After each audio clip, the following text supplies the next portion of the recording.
சங்கீதம் 8ல் வந்து மனுஷனை நினைப்பதற்கு அவனை விசாரிப்பதற்கு அவன் எம்மாத்திரம், அவனை மகிமையினாலும் கனத்தினாலும் முடிசூட்டினீர்.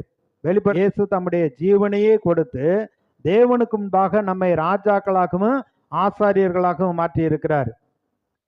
1 பேதுரு 2:9 இருளின் அதிகாரத்திலிருந்து நம்மை விடுதலையாக்கி அவருடைய அன்பின் ராஜ்யத்துக்கு உட்படுத்தி அவருடைய புண்ணியங்களை அறிவிக்கும்படி தெரிந்து கொள்ளப்பட்ட சந்ததி, ராஜரீகமான ஆசாரிய கூட்டம், அவருடைய பரிசுத்த ஜனம் அப்படின்லாம் சொல்றார்.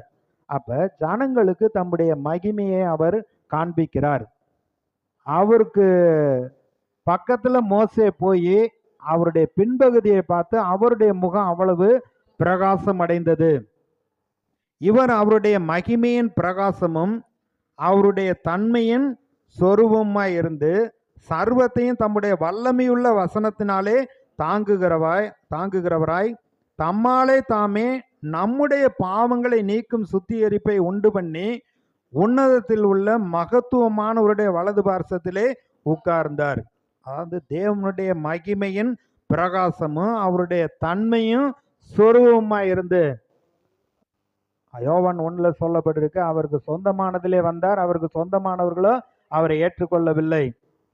அவர் வார்த்தையா இருந்தார், வார்த்தை வெளிச்சமாக வந்தார். இந்த உலகத்துல வந்து எந்த மனுஷனையும் பிரகாசிப்பிக்கிற மெய்யான ஒளியா இருக்கிறார். இந்த பழைய ஏற்பாட்டு ஊழியத்துல மோசையுடைய முகம் அவ்வளவு பிரகாசமா இருந்தது. ஜனங்கள்கிட்ட பேசுறப்ப மோசை முக்காடு போட்டு கொண்டான். ஆனா புதிய உடன்படிக்கையை வந்து பார்க்கிறப்ப அதை விட இது மேன்மையான ஊழியம்னு சொல்றாரு. எழுத்துக்களினால் எழுதப்பட்ட கற்களினால் பதித்திருந்த மரணத்துக்கு ஏதுவான ஊழியத்தை செய்த மோசேனுடைய முகத்திலே மகிமை பிரகாசம் உண்டானபடியால் இஸ்ரவேல் புத்திரர் அவன் முகத்தை நோக்கி பார்க்க கூடாது இருந்தார்களே. ஒளிந்து போகிற மகிமையுடைய அந்த ஊழியம் அப்படிப்பட்ட மகிமை உள்ளதாயிருந்தால் ஆவிக்குரிய ஊழியம் எவ்வளவு அதிக மகிமை உள்ளதாயிருக்கும். ஆக்கினை தீர்ப்பு கொடுக்கும் ஊழியம் மகிமை உள்ளதாயிருந்தால் நீதியை கொடுக்கும் ஊழியம் அதிக மகிமை உள்ளதாயிருக்குமே.